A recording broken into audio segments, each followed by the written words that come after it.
अंगद के संग लेन गए सिय खोज कपीस, यह बैन उचारो। अंगद के संग लेन गए सिय खोज कपीस, यह बैन उचारो। जीवत ना बची हऊ तो हम सोजू, बिना सुधि लाए इहा पगुधारो। जीवत ना बची हऊँ हम सोजु, बिना सुधि लाए इहाँ पगुधारो। हेरी थके तट सिंधु सभी तब लाए सिया सुधि प्राण उबारो। हेरि थके तट सिंधु सब तब लाय सिया सुधि प्राण उबारो। कौन ही जानत है जग में कपि, संकट मोचन नाम तिहारो। को नहीं जानत है जग में कपि, संकट मोचन नाम तिहारो।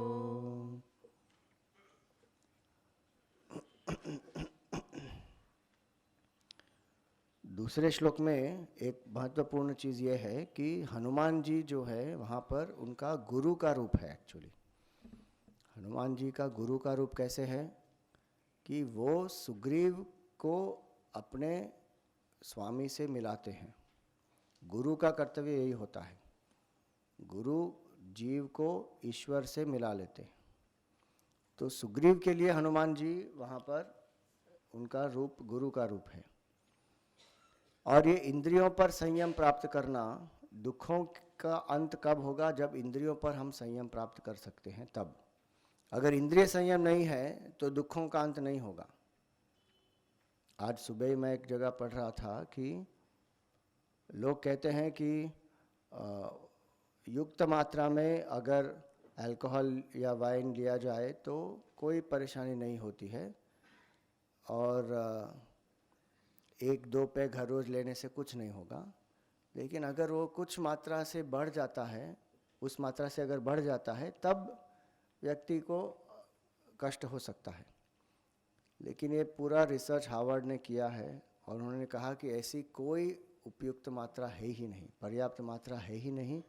आप अल्कोहल या वाइन जो भी आप लेंगे उससे केवल हानि ही होगी।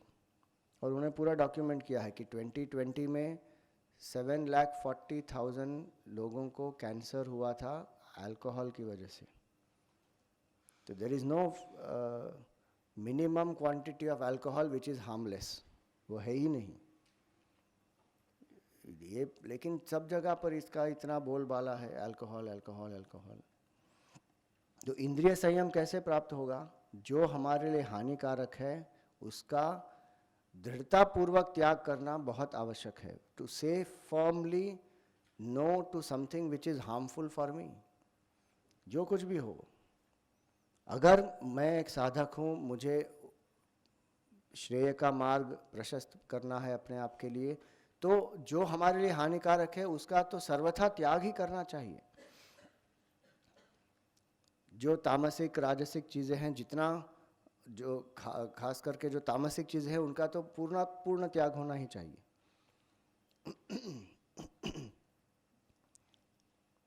जो हम देखते हैं, जो सुनते हैं, जो खाते हैं, जो पढ़ते हैं, इन सभी इंद्रियों से जो भी हम सेवन करते हैं उससे हमारा मन सात्विक होना चाहिए। नित्य सत्वस्थ भव भगवान कहते हैं ना, तो सात्विक इनपुट्स लेने चाहिए। ये पहली बात। To say no what is harmful, firmly to say no to that. दूसरी बात इंद्रिय संयम के लिए क्या होती है? जो धार्मिक है, जो हमारे लिए अच्छा है, उसका भी सेवन युक्त मात्रा में करना चाहिए, कोई अतिशय नहीं होना चाहिए। मॉडरेशन। भगवान गीता में क्या कहते हैं? युक्ताहार विहारस्य युक्त चेष्टस्य कर्मसु। जो हमारे लिए अच्छा है उसमें मॉडरेशन होना चाहिए। लोग जो हमारे लिए हानिकारक है उसमें मॉडरेशन की बात करते हैं। 1 cigarette a day, nothing will happen. 1 peg a day, nothing will happen. Now and then I can eat some non-veg, nothing will happen. It will happen. कार्मिक कॉन्सिक्वेंसेस भी होते हैं उसके। नॉन वेजिटेरियन खाना जब हम खाते हैं, it is not just for the body and for the taste, karmic consequence भी होते हैं उसके। क्योंकि जहाँ पर चॉइस है और आप ज़्यादा हिंसा कर रहे हैं तो उसका कार्मिक परिणाम आएगा ही। तो बहुत सारी ऐसी चीज़ें हैं जो हमारे लिए हानिकारक है उसका सर्वथा त्याग होना चाहिए, और जो अच्छा है हमारे लिए उसमें युक्त मात्रा में उसका सेवन होना चाहिए। तीसरी बात है कि जो हमको रिलैक्सेशन प्राप्त करना होता है, सभी को तनाव न कुछ तो होता ही है, बहुत सारा काम होता है, स्ट्रेस भी बढ़ जाता है। तो व्यक्ति को अगर आराम चाहिए तो सात्विक जो युक्तियां हैं वो करनी चाहिए। एंटरटेनमेंट, मनोरंजन जो है वो सात्विक रूप से मनोरंजन करना चाहिए। कुछ अच्छा संगीत सुना है, कोई हॉबीज़ कल्टीवेट की है, प्रकृति में हम कुछ समय बिताते हैं, जिससे इंद्रियों में जो शक्ति है उसका नाश ना हो, इंद्रियों की शक्ति का वर्धन हो, उनको आराम भी मिले और इन शक्तियों का वर्धन हो। जैसे गुरुदेव जो है वो एस्ट्रिक्स कॉमिक्स पढ़ते थे, टेनिस देखते थे, तो इसमें कोई हानि नहीं होती है और ज़्यादा अलर्टनेस होती है, ह्यूमर होता है, थोड़ा माइंड को रिलैक्सेशन प्राप्त होता है। गुरुजी भजन गाते हैं, जोक सुनाते हैं, अलग अलग चीज़ें हर एक व्यक्ति करता है। तो वी हैव टू फाइंड सात्विक वेज टू अनवाइंड। ये इंद्रियों के लिए बहुत आवश्यक है। इंद्रिय संयम का अर्थ ये नहीं होता कि हम इंद्रियों का कोई उपयोग ही ना करें, उनको सप्रेस कर दें, लेकिन उनकी जो शक्ति है उसको चैनलाइज करना चाहिए। और चौथी चीज़ है कि इंद्रियों को सात्विक बनाना है तो we have to divinize the senses. इंद्रियों को जितना हम भगवान के तरफ मोड़ेंगे उतना इंद्रियों पर संयम भी प्राप्त हो जाएगा। आँख से रूप का ध्यान करें भगवान का, कान से भगवान के नाम का श्रवण, मुख से भगवान के मंत्र का उच्चार, हाथ से भगवान को अभिषेक करें, उनको पुष्पार्पण करें, पैरों से भगवान के मंदिर तक चलकर जाएं। अपने शरीर को, अपने इंद्रियों को हमें संयमित करना है और उनको एक अभ्यास देना है कि किस तरह वो दिव्यता से जुड़ें। जो हम हर रोज़ खाना खाते हैं उसको भगवान को समर्पित करके खाएं तो वो प्रसाद बन जाएगा। जब हम स्नान करते हैं तो गंगा माँ, यमुना माँ, इन सब का ध्यान करके हम स्नान करें तो फिर वो साधना हो जाएगी। तो भोग वृत्ति जो है वो नष्ट हो जाएगी। जितनी व्यक्ति में भोग वृत्ति होती है उतना व्यक्ति ज्ञान से दूर चला जाता है, आत्मज्ञान से। हनुमान जी ने क्या किया? हनुमान जी ने स्वयं, उनका तो इंद्रियों पर बहुत वश है, इसलिए उन्होंने शरणागति ली भगवान की, और उसके कारण फिर भगवान को सुग्रीव के पास भी ले गए। सुग्रीव के कष्टों का अंत हुआ, बाली को मुक्ति प्राप्त हुई, तारा को आत्मज्ञान हुआ, अंगद को सुरक्षा प्राप्त हुई।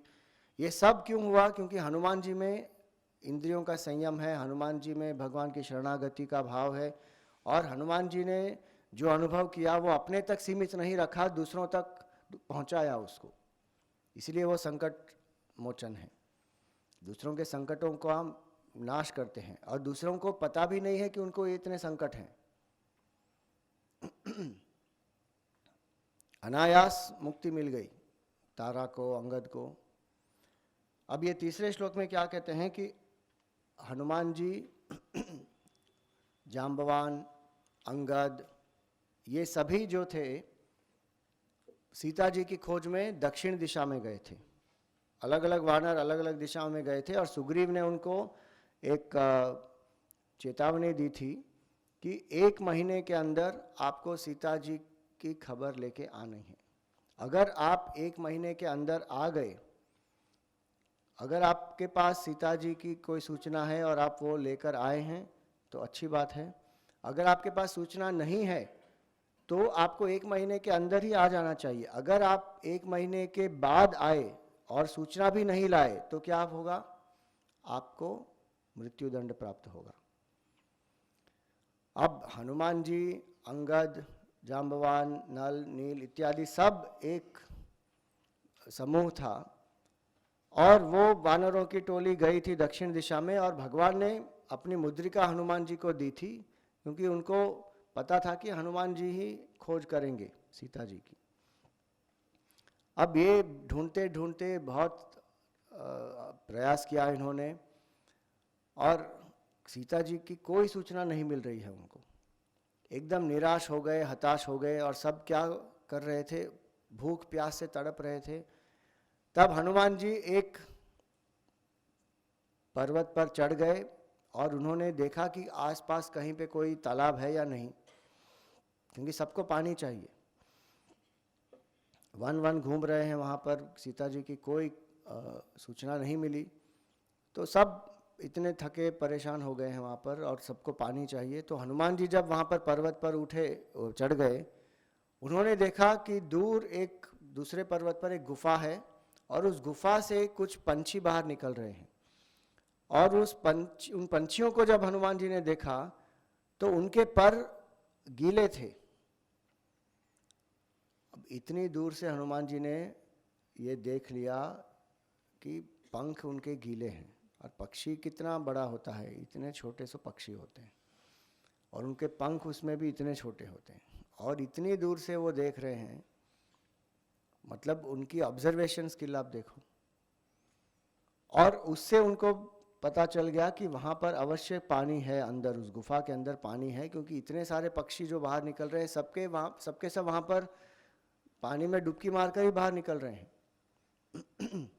तो वहाँ पर जब सबको लेकर गए तो उन्होंने क्या देखा कि एक गुफा के अंदर जब गए तो एक बहुत ही सुंदर उपवन है, वहाँ पर वृक्ष हैं, फल हैं, फूल हैं, एक अच्छा तालाब है वहाँ पर, और एक योगिनी बैठी है वहाँ पर। उनका नाम क्या था? स्वयं प्रभा। स्वयं प्रभा नाम की योगिनी वहाँ पर बैठी हैं, तपस्या कर रही हैं अब बहुत सालों से। और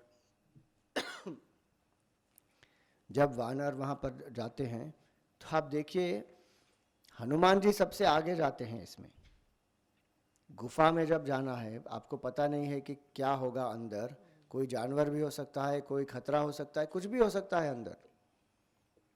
जो एक लीडर होता है, जो नेता होता है, जो सबका नेतृत्व करता है, उसमें ये धैर्य होना चाहिए कि अगर कोई भी हानि होगी, कोई भी आक्रमण होगा, तो मैं पहले उसका सामना करूंगा।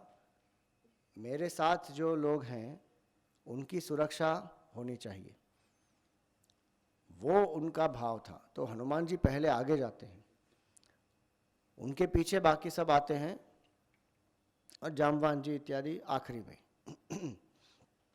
तो सब अंदर पहुंचते हैं, और स्वयं प्रभा योगिनी आंख खोलती है वहाँ पर।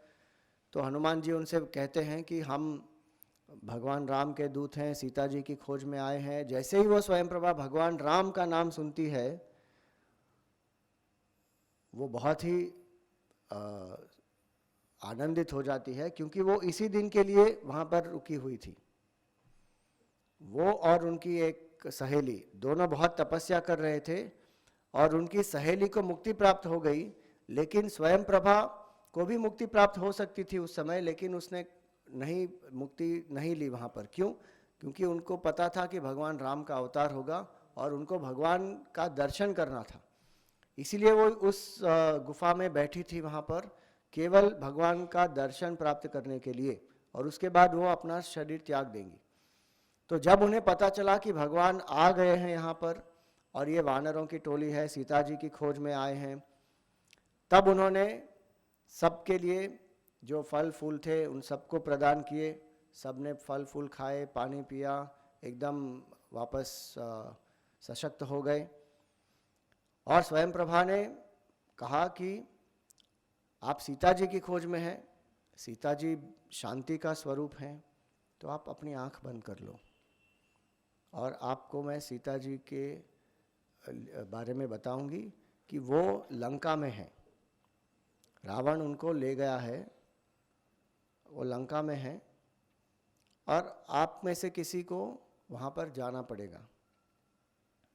मैं आपको समुद्र तट तक पहुँचा दूंगी। तो सबने आंख बंद की, और स्वयं प्रभा योगिनी ने अपने योग बल से सभी को उस गुफा से समुद्र के तट पर पहुँचा दिया। और स्वयं प्रभा योगिनी को भी मुक्ति तो प्राप्त हो गई, क्योंकि वो गई, उसके बाद भगवान राम के पास उनका दर्शन किया, शरणागति ली, और फिर उसने देह त्याग कर दिया। तो जब हनुमान जी और बाकी सभी वानर समुद्र के तट पर वहां पर पहुंच गए तो क्या हुआ, अब सीता जी लंका में है, इस बात की पुष्टि कौन करेगा? क्योंकि रावण तो कहीं पे भी ले जा सकता है सीता जी को। स्वयं प्रभा योगिनी ने कहा कि सीता जी लंका में हो सकती है, लेकिन इस बात का एक कन्फर्मेशन होना चाहिए। उस समय जब वो सोच रहे थे कि अब हम आगे क्या करें, तो क्या हुआ, वहां पर संपाति नाम का एक गीध वहां पर एक गुफा से बाहर निकला। बहुत वृद्ध गीध था। उन्होंने देखा कि अरे इतने सारे बंदर यहाँ पर है, तो भगवान ने आज बहुत कृपा की है कि बहुत दिनों के बाद इतना अच्छा आहार मिलने वाला है। और ये सभी बंदर, गीध जो होता है ना, वो बहुत बड़ा होता है। एक जो हम वल्चर देखते हैं ना, वो तो बहुत छोटा होता है। ये गीध जो है उससे बहुत बहुत बहुत बड़ा होता है।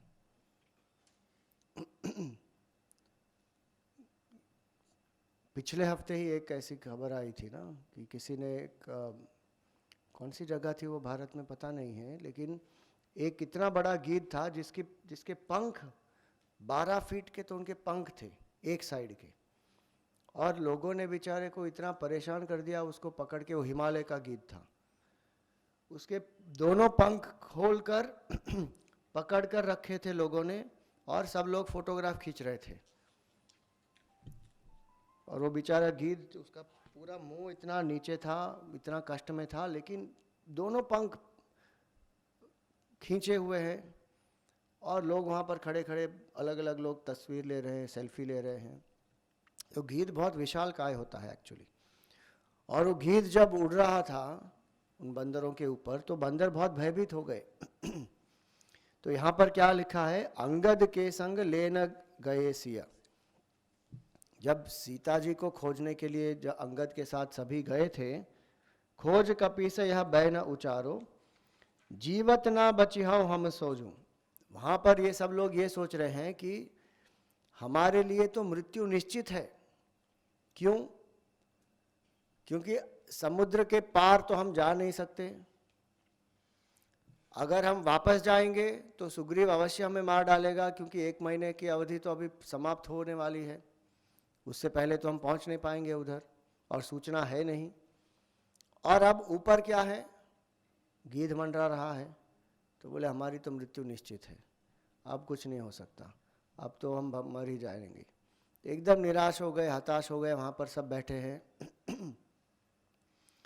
अंगद को युक्ति आई और उन्होंने जटायु के बारे में कहा कि जटायु इतना अच्छा गीध था, उसने भगवान की सेवा की, रावण के साथ युद्ध भी किया, सीता जी को बचाने का प्रयास किया, और उसमें जटायु को वीरगति प्राप्त हुई, और भगवान ने स्वयं उसका संस्कार भी किया। अब जटायु के बारे में सुनकर वो संपाति एकदम अचंभित हो गया, क्योंकि वो संपाति जटायु के भाई हैं। और दोनों ने उनके बचपन में, बाल्यकाल में सूर्य के तरफ वो गतिमान हो गए थे। तो केवल हनुमान जी नहीं गए थे सूर्य को भक्षण करने के लिए, ये जटायु और संपाति भी गए थे सूर्य की तरफ। एक रेस लगाई कि कौन सबसे ज्यादा सूर्य के निकट पहुंच जाएगा। कुछ देर तक जाकर, कुछ दूरी तक जाकर जटायु को ज्यादा गर्मी लगने लगी, तो फिर जटायु ने हार मान ली, वो वापस आ गए। लेकिन संपाति को इतना अहंकार था कि अरे ये तो जटायु, मैं विजयी होने वाला हूँ, मैं इतना दूर जाऊंगा। और जैसे ही वो थोड़ा और दूर गए, क्या हुआ, उनके दोनों जो पंख थे वो दग्ध हो गए, जल गए थोड़े से, और वो तुरंत ऊपर से नीचे गिरे।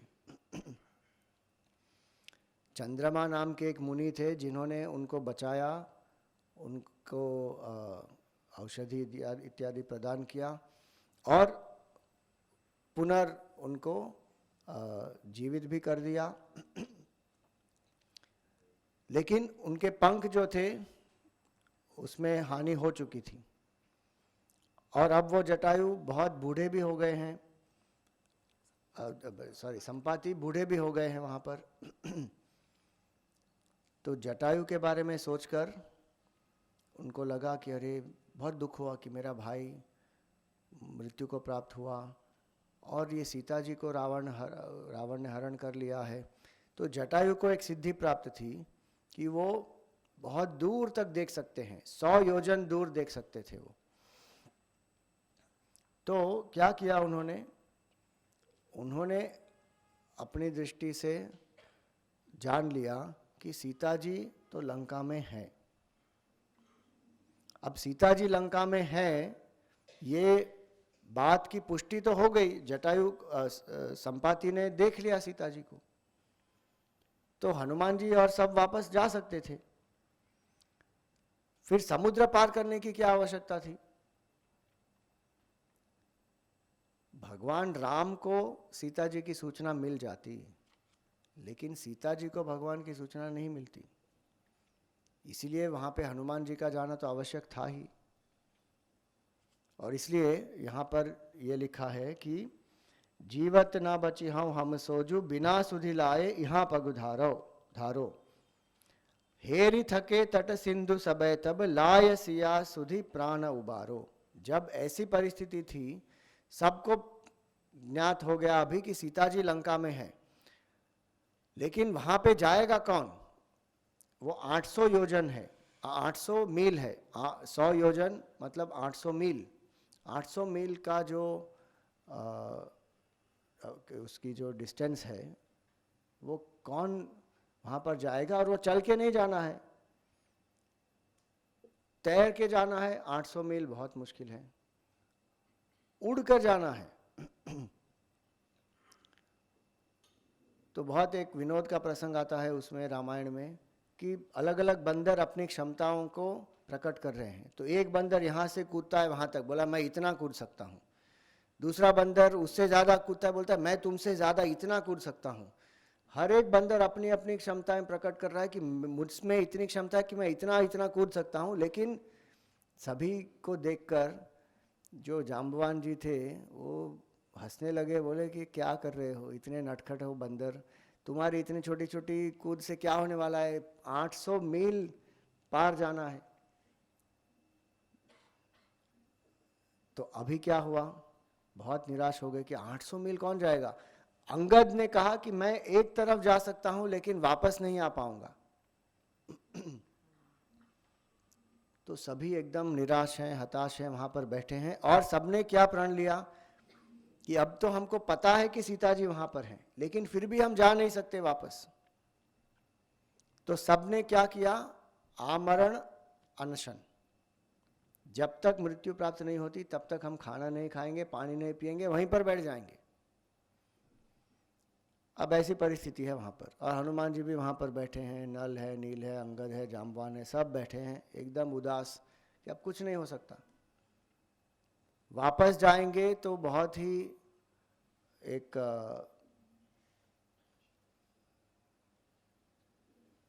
एम्बैरेसमेंट जैसी हो जाएगी, शर्मनाक परिस्थिति हो जाएगी, वापस नहीं जाना है, वैसे भी मरने वाले हैं हम। तो वहीं पर बैठ गए, सब उपवास कर रहे हैं। तब जाम्बवान जी ने हनुमान जी को स्मरण कराया कि आप तो वायु के पुत्र हैं, इतने बलशाली हैं, आपको अपने बचपन में देवताओं ने इतने सारे वर दिए हैं, लेकिन उन शक्तियों का उपयोग आपने ऋषि मुनियों को परेशान करने के लिए किया था। इसलिए उन्होंने आपको एक श्राप दिया था कि जब तक आपको कोई याद नहीं कराएगा आप इन सभी शक्तियों को भूल जाएंगे। लेकिन जिस दिन किसी ने आपको इनके बारे में बता दिया और आपको याद करा दिया, आप तुरंत उन सभी शक्तियों का प्रयोग कर सकते हैं। जैसे ही ये हनुमान जी को पता चला, जाम्बवान जी ने बताया, तुरंत उन्होंने भगवान का नाम लिया, विशाल काय धारण किया, महेंद्र पर्वत पर चढ़ गए और वहाँ से समुद्र लांघने के लिए उन्होंने सब प्रयास कर लिए। कथा तो आप सबको पता है, वहाँ पहुँच जाते हैं, सीता जी को खबर भी दे देते हैं, उनकी सूचना लेकर वापस आ जाते हैं। लेकिन बहुत आवश्यक ये है कि जाने से पहले उन्होंने क्या किया, उन्होंने सभी वानरों को कहा कि मैं जा रहा हूँ, आप यहीं पर रुको और अपना उपवास तोड़ दो, फल फूल इत्यादि आप खाओ, पानी पियो, आराम से रहो, मैं तुरंत जाऊंगा, सीता जी की सूचना लेकर वापस आऊंगा, तब तक आप यहीं पर रहना। अब ये हनुमान जी को करने की क्या आवश्यकता थी, आप सोचिए। हनुमान जी ये कह सकते थे ना कि आप लोग सब जाओ, मैं पहुंच जाऊंगा, ये कह सकते थे हनुमान जी। लेकिन हनुमान जी ये नहीं करते। क्यों? क्योंकि सब एक साथ गए थे सीता जी की खोज में, और सीता जी की खोज का जो आनंद है वो सबको प्राप्त होना चाहिए, और सब भगवान के साथ भगवान के पास जाएंगे, और जो एक सामूहिक प्रयास था वो सामूहिक प्रयास का परिणाम भगवान को बताएंगे, व्यक्तिगत प्रयास का परिणाम नहीं है। यहाँ पर एक व्यक्तिगत सफलता नहीं है, पूरे समूह में, पूरे ग्रुप में अगर एक व्यक्ति ने भी पूरा काम किया हो तो भी टीम लीडर कौन होता है, टीम प्लेयर कौन होता है, जो पूरे ग्रुप को कीर्ति प्राप्त कराए। ऐसा नहीं कि इसमें तो मैंने ही सब कुछ किया था, ये सब बाकी लोग तो ठीक है, मुख्य कार्य तो मैंने कर दिया, मुझे कीर्ति होनी चाहिए, मेरी प्रतिष्ठा होनी चाहिए, मेरा मान होना चाहिए। इसीलिए उन्होंने कहा सबको कि आप यहाँ पर रुको, हम साथ में जाएंगे। जब सफलता प्राप्त होती है तो सबको साथ में लेकर ही चलना चाहिए, और सफलता का श्रेय सबका होना चाहिए। ये टीम प्लेयर का एक बहुत अच्छा गुण है। लेकिन जब कष्ट आते हैं, जब विघ्न होते हैं, उस समय व्यक्ति क्या करता है, वो स्वयं उसको झेल लेता है, अपने टीम मेंबर्स को सुरक्षित रखता है। डॉक्टर कलाम कहते थे कि जब पहला उन्होंने सैटेलाइट लॉन्च किया था तो वो धीरे धीरे ऊपर तो गया, उड़ा, लेकिन कुछ समय बाद सीधा बे ऑफ बंगाल में डूब गया। तो उस समय जो टीम के लीडर थे वो थे कैप्टन सतीश धवन, और मीडिया ने बहुत कुछ उनको प्रश्न किए, और जो विफलता हुई उसके बारे में बहुत सारे उनके इन्वेस्टिगेशन भी हुई। तो उस समय मीडिया को फेस करने के लिए कौन गए थे? कैप्टन सतीश धवन गए थे उस समय। मुझे याद है क्योंकि हम बचपन में देखते थे, तो वो दूरदर्शन पे हम सब बैठे थे वहाँ पर देखने के लिए कि क्या होता है, और हमने देखा वो एक्चुअली गया ऊपर, डूब गया। बहुत निराशा हो गई वहाँ पर सबको। लेकिन उस समय कैप्टन सतीश धवन ने पूरा जो ब्लेम होता है वो अपने आप ले लिया अपने ऊपर। उसके एक साल बाद जब वो ही मिसाइल ठीक से लॉन्च हो गई, सैटेलाइट ठीक से लॉन्च हो गई, तब क्या हुआ, कैप्टन सतीश धवन ने डॉक्टर कलाम को आगे कर दिया, बोले कि आप जाके प्रेस को एड्रेस करो। ये बहुत बार डॉक्टर कलाम ने उसका उदाहरण दिया है कि ये लीडर की क्वालिटी ऐसी होती है। तो हनुमान जी ने सबको कहा कि यू वेट, मैं आऊँगा। और दूसरी बात, सबका उन्होंने आशीर्वाद लिया कि मुझे आशीर्वाद दो, मैं भगवत कार्य के लिए जा रहा हूँ। उनकी क्षमताएं, उनको पता है कि मैं अपने आप कर सकता हूँ, लेकिन फिर भी उन्होंने सबका आशीर्वाद लिया, बड़ों का भी लिया, और जो उनके समकालीन है उनका भी लिया, और जो उनसे छोटे हैं उनका भी लिया, सबका आशीर्वाद लिया। क्यों? क्योंकि सबको लगेगा कि हमने भी कुछ किया, हनुमान जी जो उड़कर जा पाए वो हमारा आशीर्वाद उनके साथ है। कुछ नहीं कर पाए वहाँ पर शारीरिक रूप से, लेकिन मानसिक रूप से मेरा आशीर्वाद उनके साथ है, ये भावना उनके मन में होगी। तो इसीलिए फिर वो गए वहाँ पर और वापस आए सीता जी की सूचना लेकर। हेरि थके तट सिंधु सबय तब, लाय सिया सुधि प्राण उबारो। और सबके प्राण उबारे कि भाई अब उनको पता है, सीता जी को मुद्रिका प्राप्त करा दी उन्होंने, और सीता जी का संदेश लेकर भी आए, और सब साथ में गए सुग्रीव के पास।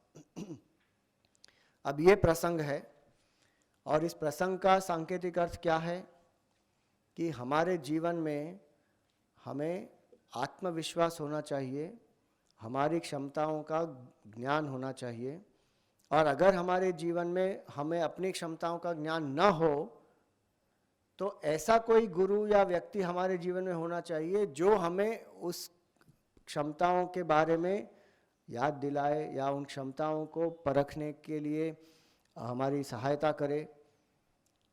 ये बहुत आवश्यक होता है। हमारे मित्र भी हो सकते हैं, हमारे परिचित लोग भी हो सकते हैं जो हमें प्रोत्साहित करें कि आप ये कर सकते हैं, आप में ये क्षमता है, आप इस तरह उच्च लक्ष्य को प्राप्त कर सकते हैं। ऐसी भावना बहुत आवश्यक होती है, ऐसे लोग बहुत आवश्यक होते हैं हमारे जीवन में।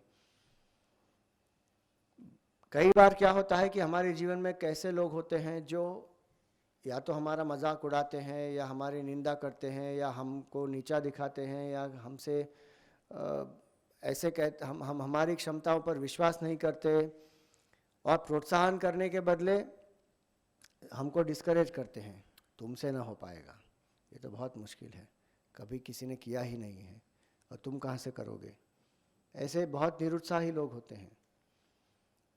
तो इसलिए यहाँ पर जामवान जैसे एक व्यक्ति की आवश्यकता होती है। जामवान इतने वृद्ध हैं, लेकिन आप देखिए जैसे जैसे व्यक्ति वृद्ध होता है एक चीज़ देखने को मिलती है कि व्यक्ति ज़्यादा पेसिमिस्टिक होते जाता है। जैसे व्यक्ति की उम्र बढ़ती है तो पेसिमिज्म, स्केप्टिसिज्म, निराशावाद बहुत उत्पन्न हो सकता है स्वाभाविक रूप से। कुछ नहीं हो सकता, पूरी दुनिया इतनी बर्बाद हो रही है, देश का भी कुछ नहीं हो सकता, मन उसी दिशा में जाता है। फिर आजकल के युवक, उनको क्या कोई वैल्यू नहीं है किसी चीज़ की। हम जब थे तो हम कैसे जीते थे, आजकल के युवा लोग कैसे जीते हैं, भारत का कुछ नहीं हो सकता, ये सब दिमाग में चलता है विचार। करप्शन है सब जगह पर, आप बड़ी बड़ी बातें करते हैं, निस्वार्थ बनो, उच्च ध्येय रखो, क्या होगा स्वामी जी, कुछ नहीं हो सकता। इतना मन उदास होता है, निराशावादी होता है। लेकिन जामवान जी जो है, और हमारी उम्र कितनी होती है, 100 साल मैक्सिमम हम जिएंगे, 90 साल, 100 साल, चलो 120 साल भी अगर कोई जी लिया। जामवान जी पता है कि कितने साल जिए हैं वो सालों तक नहीं जिए, हजारों सालों तक, वो युगों तक जिए हैं। जब भगवान ने वामन अवतार लिया था तब जामवान जी युवान थे। अब वामन अवतार के बाद परशुराम अवतार भी हो गया, अब राम अवतार है। राम अवतार के बाद वो कृष्ण अवतार में भी होंगे। उनकी बेटी है जाम्बवती, जिससे कृष्ण भगवान का विवाह हुआ। इतने वयोवृद्ध व्यक्ति हैं लेकिन सकारात्मक भाव है उनका। क्यों? क्योंकि वो भगवान के भक्त हैं। अगर हमारे जीवन में भक्ति है तो सकारात्मकता होगी अवश्य। अगर हमारे जीवन में भक्ति नहीं है तो बहुत एक निराशावादी भाव उत्पन्न हो सकता है। तो हमारे जीवन में हमारे पास ऐसे कुछ व्यक्ति होने ही चाहिए जो हमारा प्रोत्साहन करें। प्रोत्साहन करना और क्या कहते हैं उसको, चापलूसी करना, ये दो अलग चीज़ें हैं। कुछ लोग बहुत चापलूस होते हैं, तो चापलूसी से कुछ नहीं होता। चापलूसी से केवल अहंकार की पुष्टि होती है। जो क्षमता नहीं है उसके बारे में भी लोग उनको चढ़ा देते हैं। क्या कहते हैं उसको, चने के झाड़ पर चढ़ा दिया। चने का झाड़ देखा है कभी?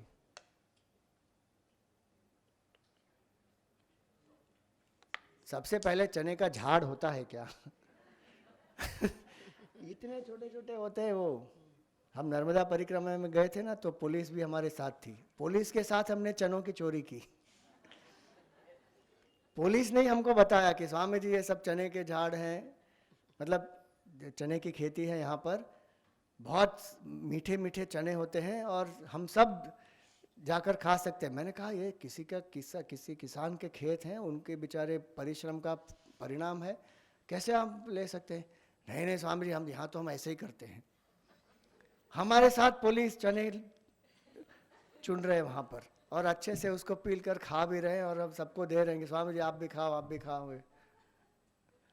इतने छोटे छोटे होते हैं सब, उसके ऊपर कैसे कोई चढ़ सकता है? मतलब जो है ही नहीं वहाँ पर, झाड़ ही नहीं है, क्षमता ही नहीं है वहाँ पर, और लोग चढ़ा देते हैं व्यक्ति को कि अरे ऐसा ऐसा वैसा।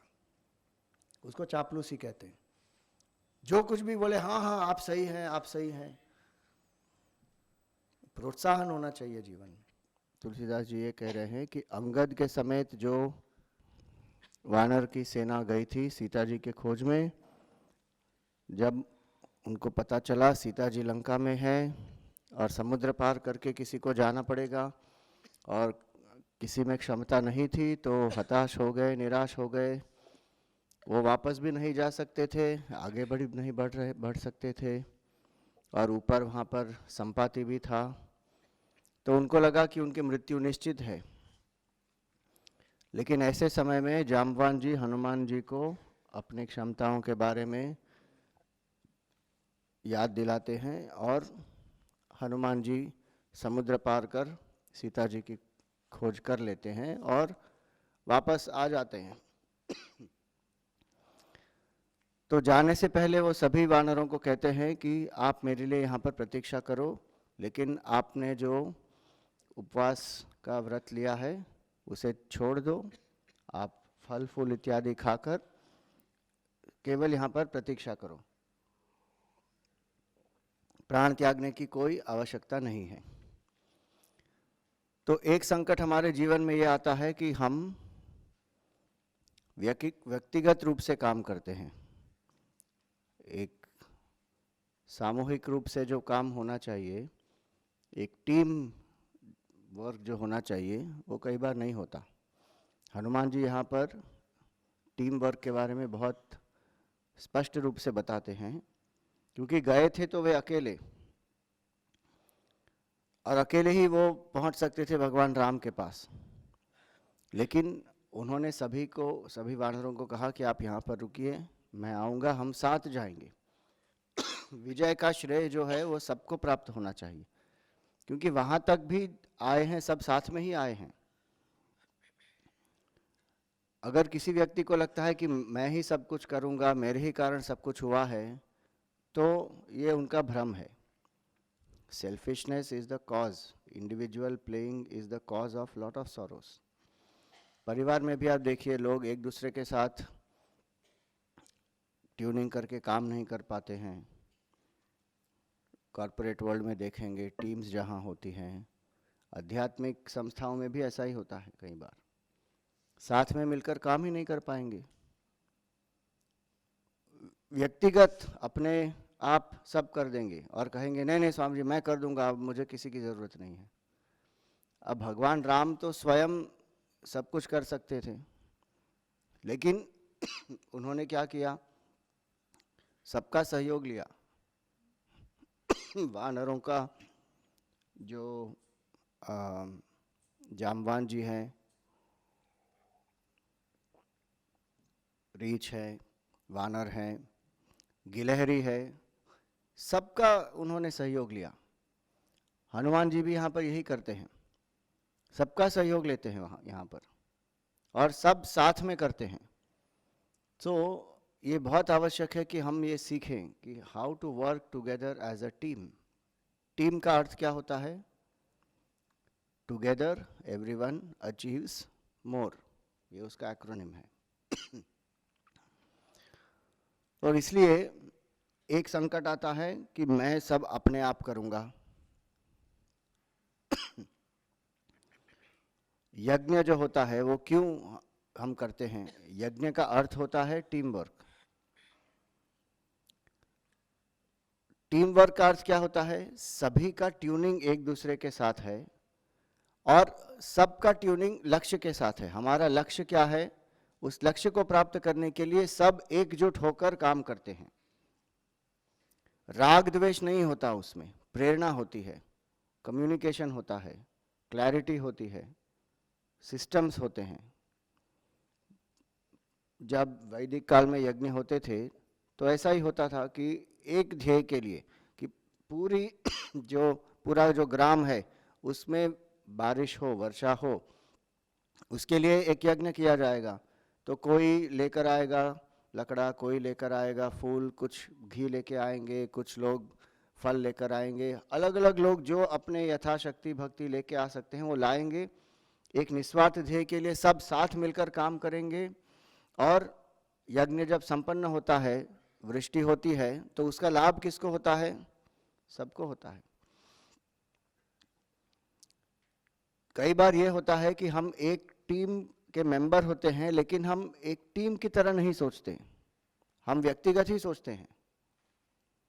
मुझे इतना काम बोला गया था, मैंने कर दिया, बस अब मुझे और कुछ नहीं पता।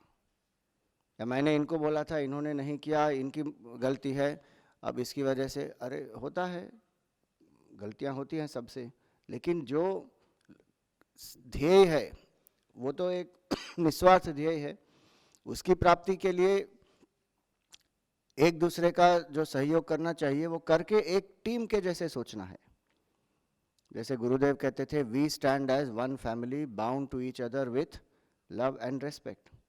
सो क्या हम एक टीम है या क्या हम 50 लोग हैं जो एक टीम में हैं? 50 व्यक्तिगत मन जो हैं, 50 व्यक्तिगत मन एक ध्येय से जब ट्यून कर लेते हैं तो वे 50 मन नहीं रहते, वो कितने मन हो जाते हैं?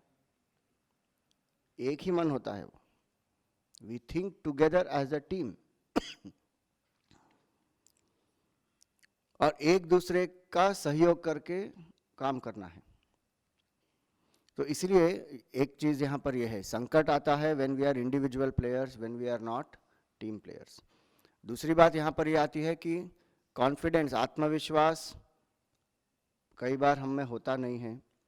इसीलिए जो परिस्थिति होती है हमको लगता है कि ये बहुत ही भयानक परिस्थिति है और बहुत हावी हो जाती है परिस्थिति हम पर। लेकिन जब आत्मविश्वास को हम उत्पन्न करते हैं, जामवान जी यहाँ पर गुरु का काम कर रहे हैं, हनुमान जी को अपनी क्षमताओं का भान दिला रहे हैं, तो आत्मविश्वास की बहुत आवश्यकता होती है।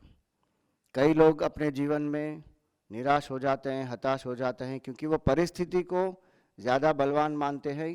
परिस्थिति कब बलवान हो सकती है, कब हम पर हावी हो सकती है? जब हमारी आत्मविश्वास की शक्ति कम हो। शारीरिक रोग भी कब होता है? जब हमारी इम्यूनिटी कम होती है तब होता है। तो आत्मविश्वास, जब हम निराश होते हैं, हताश होते हैं, तो आत्मविश्वास का आवाहन करना चाहिए। आत्मविश्वास का आवाहन हम कैसे करेंगे? हमारी शक्तियों का हम स्मरण करेंगे तब, हमारी क्षमताओं का स्मरण करेंगे तब, और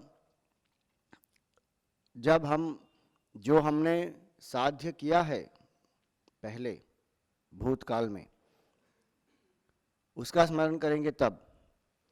अगर हम यही स्मरण करेंगे कि ये तो बहुत मुश्किल परिस्थिति है, हम ये प्राप्त नहीं कर सकते, इससे बहुत कष्ट होने वाला है, ये असंभव है, तो वो नकारात्मक विचार से ज़्यादा हम हताश होंगे।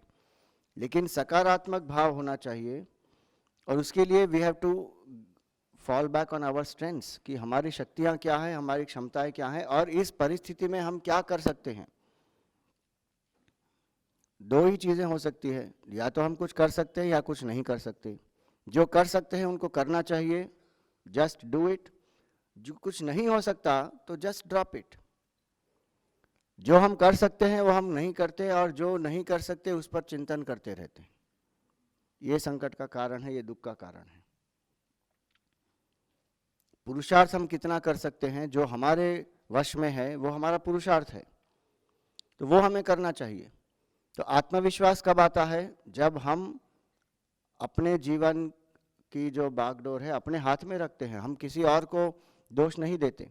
अब हनुमान जी और सब जहाँ वहाँ पर बैठे थे वो प्रारब्ध को भी दोष दे सकते थे, ये हमारा प्रारब्ध है, अब हमको मृत्यु ही प्राप्त होगी, हम क्या कर सकते हैं।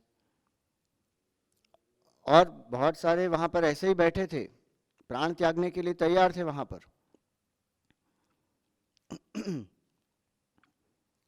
लेकिन जामवान जी आते हैं वहाँ पर। इसीलिए एक होता है विक्टर माइंडसेट, एक होता है विक्टिम माइंडसेट। विक्टिम माइंडसेट क्या करते हैं? हमेशा दोष देते हैं, लोगों का दोष, लोगों को दोषी मानते हैं कि इनकी वजह से, उनकी वजह से मेरी परिस्थिति ऐसी है।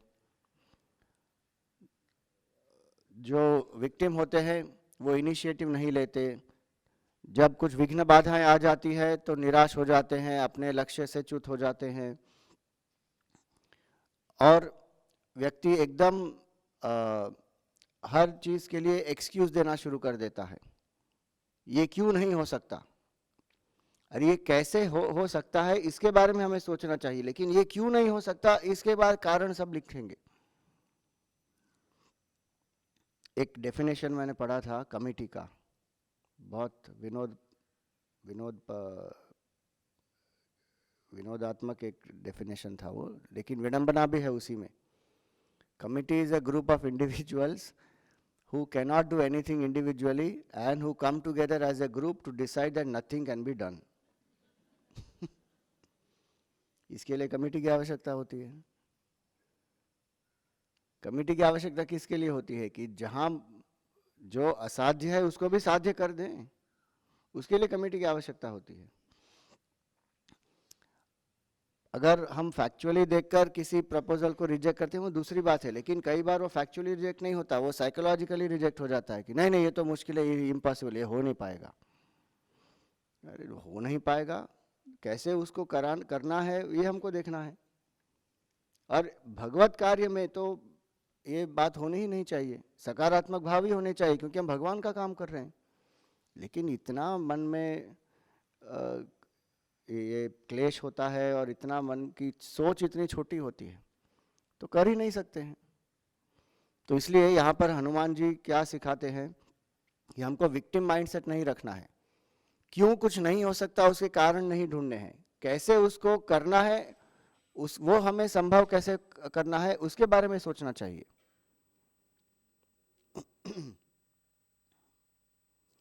उसके लिए ज्ञान अनुभव बहुत ही महत्वपूर्ण है। कल हमने जैसे बात की थी, अनुभव जैसे जैसे व्यक्ति वयोवृद्ध होता है वो उनका जो अनुभव है उससे वो सकारात्मक भी हो सकते हैं, उनको वैराग्य भी प्राप्त हो सकता है, उनको भगवत प्राप्ति भी हो सकती है।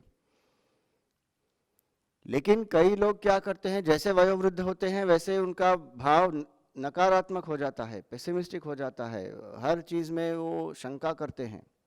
लेकिन जामवान जी यहाँ पर वो सकारात्मक भाव के प्रतीक हैं। जब सभी निराश हो गए हैं तो एक लीडर का कर्तव्य क्या होता है, उन सबको प्रेरित करें। अब लीडर भी उनके साथ हताश होकर बैठ जाए तो क्या होगा फिर।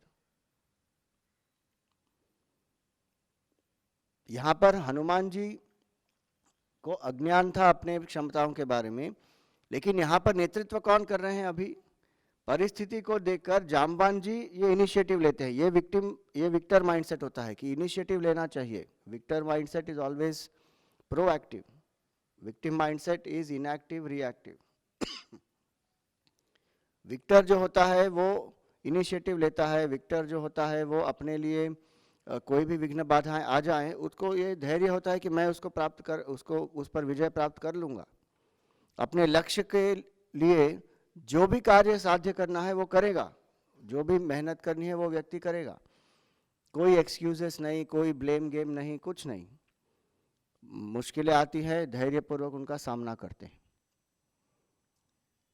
और विक्टर माइंडसेट क्या होता है, जो व्यक्ति इनिशिएटिव लेता है, इनोवेटिव होता है, वो विक्टर माइंडसेट होता है। इसीलिए अपना हाथ उठाओ, अपने हाथ में ही हमारी ये दोनों माइंडसेट्स हैं। क्या है स्वामी जी, हमारे हाथ की रेखाओं में है, हाथ की रेखाओं में नहीं है। अपने हाथ में आप देखेंगे तो विक्टर माइंडसेट क्या होता है, विक्टिम माइंडसेट क्या होता है, तो ये 3 उंगलियों को फोल्ड कर दो। विक्टिम माइंडसेट ये होता है, आपकी वजह से मेरी ये दुर्घटना है, आपकी वजह से, ये गवर्नमेंट की वजह से, ये बॉस की वजह से, ये परिवारजन की वजह से, इस पड़ोसी की वजह से, ये ऐसे ब्लेम गेम करते रहते हैं, because of you, because of you, because of you. और ये उंगली कौन सी उंगली है, अहंकार की उंगली है, जो दूसरों को दोष देती है। विक्टर माइंडसेट क्या होता है, ज़्यादा अगर आप देखेंगे किसी भी सफल व्यक्ति के जीवन में, वो परिस्थिति के अनुकूल परिस्थिति के कारण उन्हें सफलता नहीं मिली है, प्रतिकूल परिस्थिति होने के उपरांत उनको सफलता प्राप्त हुई है। They have not become successful because of circumstances only, They have become successful in spite of circumstances. इतने कठिन परिस्थिति में जो असंभव है उसको भी संभव करना, ये हनुमान जी और जामवान जी यहाँ पर बताते हैं. So always have the victor mindset, not the victim mindset. ये पुअर मी सिंड्रोम होता है, वो विक्टिम माइंडसेट होता है. मुझ में क्या कर सकता हूँ, मुझ में तो क्षमता ही नहीं है, मेरे लिए तो, मेरे जीवन में तो इतने कष्ट हैं, मैं कुछ भी साध्य करना चाहता हूँ वहाँ पर कुछ ना कुछ विघ्न बाधा आ जाती है. I am very unlucky Swami ji. Unlucky क्या होता है? जो होता है वो कर्म का ही फल होता है. जो कर्म में विश्वास रखते हैं उनके लिए लक फैक्टर होता नहीं है. और कुछ भी बोलेंगे टचवुड. क्या touchwood? Touchwood, this is all good, touchwood. अरे बुद्धि जड़ हो गई है क्या हमारी? ये हर बार जाके टचवुड टचवुड करते रहते हैं. क्यों टचवुड करते हैं? किसी को हमने पूछा, पता ही नहीं उनको. Why do you want to touch wood now? Why are you saying touch wood? No, नहीं. We should say because जो अच्छा हो रहा है, it should not get jinxed. अगर वो होना होगा, जो होगा वही होगा. अब क्यों इतना दुर्बल बना देते हैं अपने आप को? कि अच्छी चीज जब हो, बोल रहे हैं, अच्छी चीज जब हो रही है तब जाकर टच वुड तुरंत. भगवान में श्रद्धा होनी चाहिए. जो कार्य करना है वो हम करेंगे. सो पुअर मी सिंड्रोम नहीं होनी चाहिए. लोग पिटी पार्टी करते हैं. किटी पार्टी तो करते ही हैं, लेकिन पिटी पार्टी बहुत करते हैं. सेल्फ पिटी, अपने आप. They go on crying, weeping, complaining. यहाँ पर हनुमान जी और जामवान जी क्या कहते हैं? हेरी थके तड़ सिंधु सबे तब लाय सिय सुधी प्राण उबारो. तो strengthen our strengths, weaken our weakness. That is a mantra. हमारे वश में जो है वो हमें करना चाहिए और हमारी शक्तियों को हमें ज़्यादा से ज़्यादा प्रोत्साहन करना है. और जो हमारी दुर्बलता है उनको हमें घटाना है. शक्तियों को घटाना नहीं चाहिए और दुर्बलताओं को बढ़ाना नहीं चाहिए. हम यही करते हैं. हमारी दुर्बलता का चिंतन करते करते करते उनको बढ़ाते हैं. और शक्ति जो है हम में, और जो हम कार्यशील हो सकते हैं, कर्तव्य कर सकते हैं, उसके बारे में हम सोचते नहीं ज़्यादा. व्यक्तिगत रूप से क्या कर सकते हैं, सामूहिक रूप से क्या कर सकते हैं, ये हमको सोचना चाहिए. और किस तरह लक्ष्य को प्राप्त कर सकते हैं. तो ये संकट होता है. इसलिए ऑटो सजेशंस बहुत पावरफुल होते हैं. ऑटो सजेशन में हम क्या कर सकते हैं कि हमेशा जो हमारा सेल्फ टॉक होता है ना, वो सकारात्मक होना चाहिए. अगर सेल्फ टॉक नेगेटिव होगा तो व्यक्ति कुछ नहीं कर पाएगा. सेल्फ टॉक मतलब जो हम अपने बारे में अपने आप को कहते हैं. I am confident, I am strong, I am capable, मैं धैर्यवान हूँ, मैं आत्मविश्वासी हूँ, मैं प्रतिभाशाली हूँ, मेरे जीवन में सब अच्छा हो रहा है, मैं किसी भी लक्ष्य को साध्य कर सकता हूँ. ये सब जो भावनाएं हैं ये सकारात्मक सेल्फ टॉक है. लेकिन कई बार हमारे मन में क्या होता है? नकारात्मक सेल्फ टॉक ही होता है. मैं कुछ नहीं कर सकता, मुझसे क्या होगा, मैं तो इतना दुर्बल हूँ, मेरे जीवन में तो सब कुछ गलत ही होता है, मैं तो भस्मासुर हूँ, जहाँ जहाँ जो जो मैं लेता हूँ वो सब नष्ट ही हो जाता है. इतना सारा नेगेटिव सेल्फ टॉक होता है तो कैसे आत्मविश्वास होगा? Self talk should B positive. और इसके लिए एक टेक्निक है, उसको कहते हैं 369. अब 369 का मतलब क्या हुआ? जो भी आप auto suggestion, positive auto suggestion अपने आप को कहना चाहते हैं. सपोज आप में कॉन्फिडेंस नहीं है तो आपको ये कहना है कि I am a confident person, I am a strong person, my life is fine, I am loving and people love me. अगर किसी को लगता है कि नहीं, मुझसे कोई प्रेम नहीं करता, मैं तो इतना दुर्भाग्यशाली व्यक्ति हूँ, then self talk should be I am loving and people are loving me. तो अपने आप अपने ऑटो सजेशंस बनाने चाहिए. क्या हमारी शक्तियां हैं उनको प्रोत्साहित करने के लिए, और क्या हमारी दुर्बलता है उसका ऑपोजिट बल के बारे में हमको चिंतन करना है. तो इस तरह हमको ऑटो सजेशंस बनाने हैं. और 369 टेक्निक क्या है? सुबह 3 बार लिखना है, दोपहर को 6 बार और रात को 9 बार। स्वामी जी लिखना आवश्यक है? हाँ आवश्यक है। ये देखो इतना प्रमाद होता है। क्या हम सिर्फ बोल नहीं सकते अपने आप को? नहीं, लिखो। क्यों?